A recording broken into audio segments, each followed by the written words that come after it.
Bode here, and I know there's a lot going on, but after weeks of violence, Democrats have some public relations needs to try and redirect attention away from the awfulness of leftism. And just in time is the latest report from the Center for Strategic and International Studies, or CSIS, which concludes the greatest domestic threat does not come from leftists or Muslims, but from right-wing terrorists. Now, the CSIS study's findings are not new. The New America Foundation and the Center for Investigative Reporting have published similar studies in the past drawing the same conclusions. But I came across this most recent fake study in an article on the front page of Yahoo warning us of the dangers of right-wing terrorism.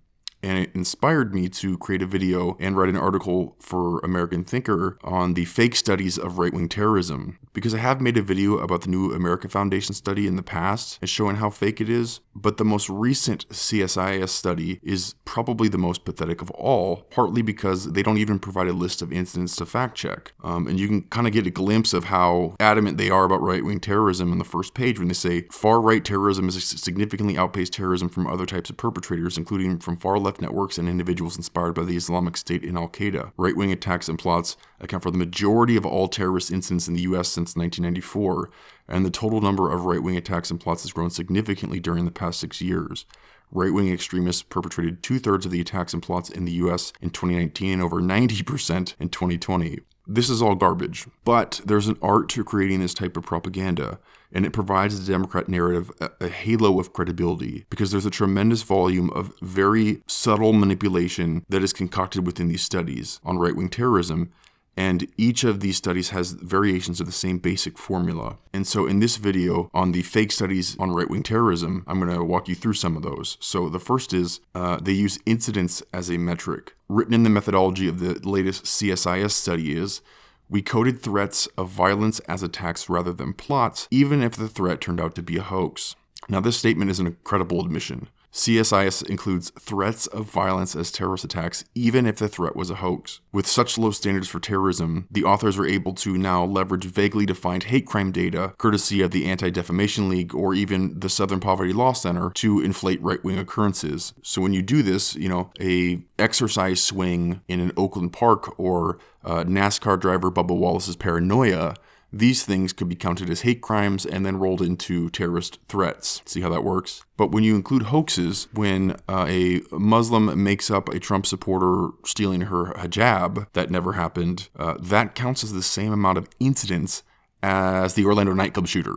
Both are just one incident. But because of the subjectivity around hate crimes and threats and hoaxes, they like incidents because it's easy to inflate the numbers that way. The second thing they do is they manipulate definitions. So each of the studies is careful about the definitions for terrorism. The CIR study defines right-wing terrorism as militia movements, as well as white supremacist, anti-government, anti-Muslim, anti-immigrant, and anti-abortion extremists, including radical Christians. So these are just standard terms Democrats use to attack conservatives regularly, which is the point.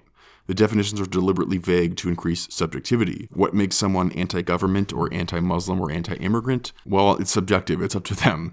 The New America Foundation study uses the same broad criteria as the CIR study, but the latest CSIS study casts an even wider net for right-wing terrorism because in addition it includes incels, misogyny, and hatred based on sexuality or gender identity and or opposition to certain policies such as abortion.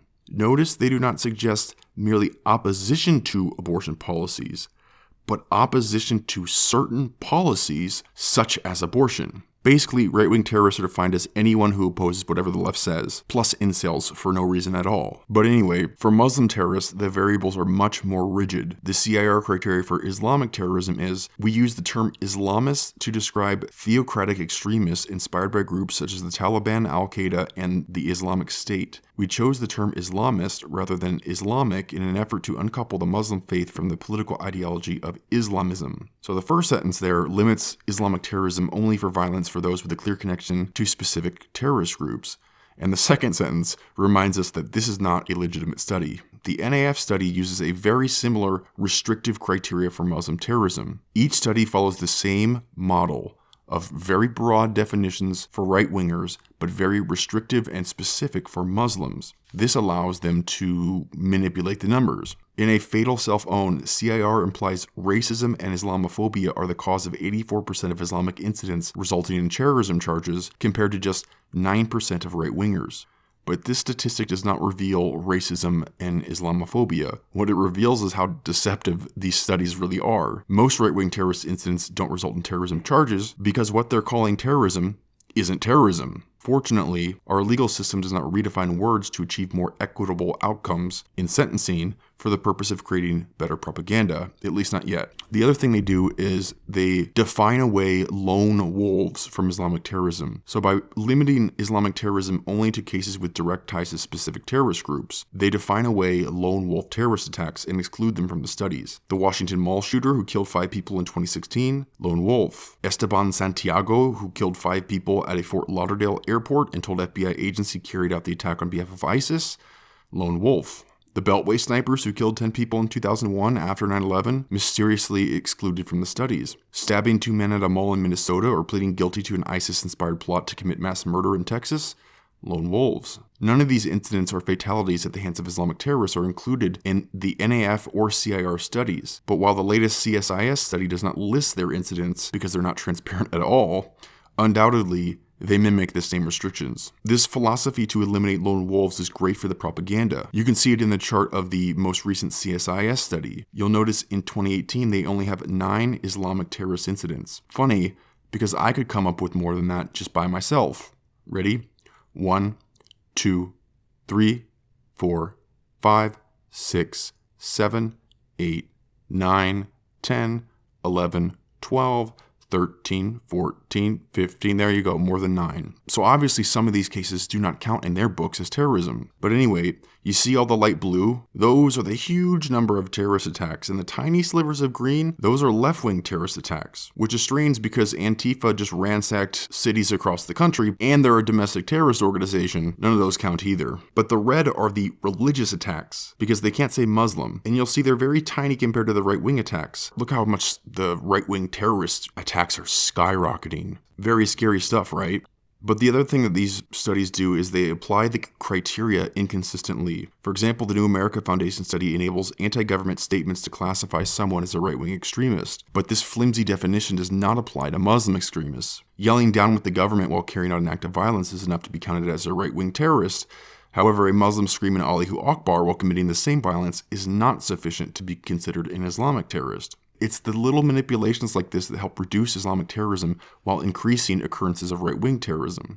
The other thing that these studies do is they often count violence unrelated to ideology. While the CSIS study doesn't list specific terrorist acts, they do disclose some sources, one of which is the Anti-Defamation League. What groups like the ADL do is they can inflate their numbers by including incidents committed by those who fit the ideological criteria, even if the act itself is unrelated to ideology. For example, the ADL includes in their right-wing murders the murder of KKK member Frank Ancona, who was killed by his wife, who's also a KKK member. It's unlikely that Ancona's wife shot him in the name of white supremacy, but it counts as right-wing terrorism anyway. Another white supremacist was Edward Blackburn, who murdered a white man who was dating his girlfriend. Did he kill that guy to advance white supremacy? Unlikely. 2 white supremacists in Georgia broke out of prison and killed 2 guards in the process. One of the guards was white and one was black.